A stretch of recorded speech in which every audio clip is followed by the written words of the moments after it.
I always found it to be really difficult to relate to the peers in my world, just mostly because I found myself so different in terms of like the way that I think about the world and the way that I express myself and shit. People would often make assumptions about who I am and all that. Now, when it came to masculinity, my dad was obviously like the male figure in my life. And he always was the guy that would like work really, really hard with my mom and then come home, ask if we were fed, and just made sure that we were overall taken care of, but then he would go off and do his own thing, right? And the thing is, like, he grew up in rural India, right? So it's not like he was taught how to deal with like really tough, emotional, complex problems, because that's just not the environment that he grew up with. And I'm not mad at him for that, it's just the way that life goes sometimes. But I found it to be really hard to have any kind of like male role model growing up because my uncles couldn't really relate to me and I couldn't relate to them. When it came to like my cousins and stuff, my male cousins, they were off doing their own thing, of course, and like there was geographically there was also a disconnect there too. The first time that I actually had like some sort of like real connection with another guy was my little brother, right? We would always just like watch, you know, YTV and Hit List and listen to music videos and stuff like this and play video games together, which was super tight. And then when it came to school, I had my friends who I loved so dearly, and I still do. Michael, David, Colby, Colton, Kyle, Jeremy, all you guys were like so close to my heart. And honestly, that circle was like the only circle where I actually felt like I belonged 100%. And I felt like we were all in it together, and it probably the only time where I actually had a group of guys which I would call my boys. And then as time went on, we of course naturally drifted apart throughout middle school onwards, even till now. I don't personally feel like I've ever really had like a circle where I could call my boys or that I fit into in a neat little package. I never felt like I was able to like relate to my peers from that point onwards. See, as time went on, I found that like my family had alcoholism in it, so that committed me very young to a life of sobriety, which I'm very happy that I have taken. Even in 2025, I have literally no idea what it's like to be drunk, and that's sick. It means that everything that I experience, I feel and I face head on with my emotions and feelings, or my thoughts, which is super tight. Now the thing though is that like in high school, as people went on, it was really hard to relate to them because they would be drinking, doing drugs and all that kind of stuff. And I found that to be really like hurtful because it just kind of triggered me about the pain that I felt with the alcoholism of my family. But I didn't express that to anybody. Nobody really knew. And they had no idea why I chose to not drink. A lot of people assumed in small white town Kelowna, like, oh, maybe it's a religious thing. But like, that's just an assumption that they would make because I'm brown. The thing though was that I would champion creativity so much because that's how I chose to express myself. And I did it in every way possible. Through music, through the way that I thought about things, the questions that I would ask, everything.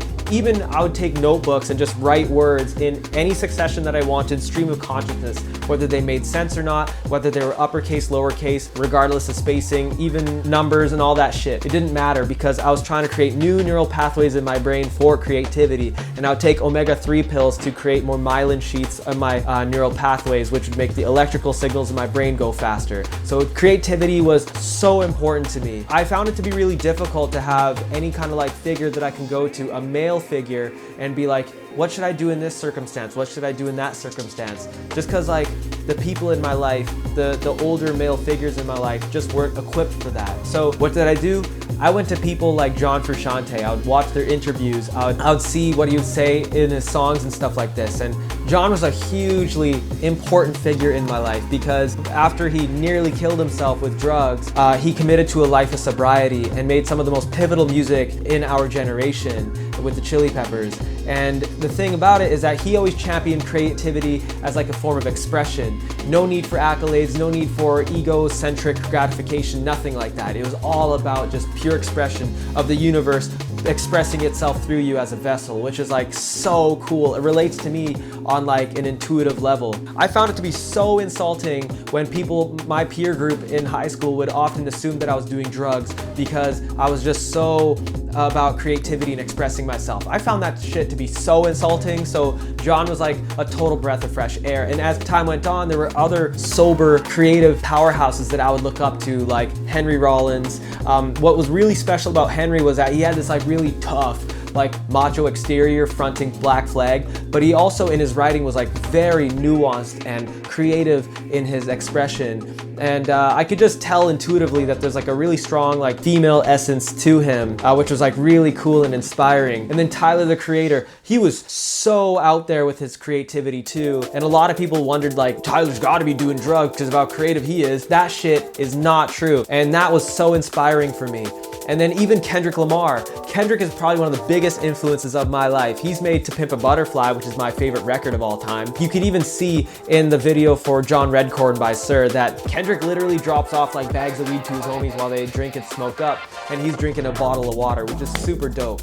I think that like being able to sit with my feelings as a man, express it all, and every challenge that I experience, every kind of triumph that I experience, I face with it head on. I hide nothing from my own self, and that is beautiful. I think that like the softness that I provide to myself with the feminine parts of my being, coupled with like the strength of the masculine parts of my being, is beautiful, and it's incredibly nuanced. And I think that it's not a dichotomy, it's not a juxtaposition. They work in harmony together, which is so tight, man. In terms of who I am, my inner child, my inner teenager, my adult self, and my spirit version of myself, which has no definition, you know, like cruise through life in a 4-part harmony, which is super tight, man. Nobody can take that shit away from me. It just feels like there's all these role models that I look up to, that I find their essence, I just feel connected to that essence, which in a life where I've always wanted to fit in has made me want to stand out even more now. I don't give a fuck about fitting in, man. Having a peer group to myself that I feel like totally locked in on and like not open to other expressions or opinions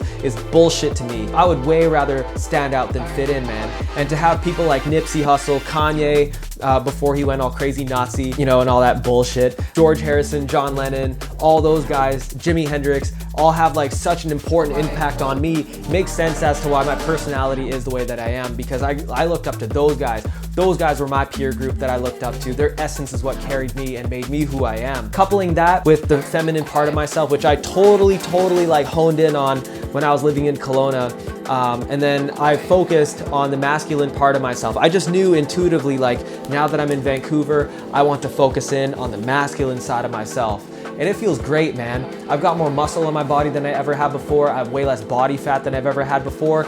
And I still experience life totally sober. I live and experience everything. I am sensitive, I feel everything, which is a quote from Kendrick Lamar, is something that I relate to 100%, and I love that shit. And when it comes to like my local peers, probably one of the biggest influences that I have had on me is my little brother. I love my little brother. He has been such a big influence on me. One of the biggest things is actually like his strength is so cool to me. Like, it's what gives me strength. And I'm so proud of him when he does something really dope with his musical projects or his just personality and all the things that he accomplishes. He's like Dewey from Malcolm in the Middle. His life is just him getting rewarded for just being him, which is super awesome. I love that shit. I more so feel like Malcolm. My brother has also influenced me on the style front too. You know, like when I was in high school, I was the type of kid that would wear like big striped sweaters and grew out my hair long to look like Kurt Cobain years before everybody else would do it. And I thought that shit was actually rad as fuck.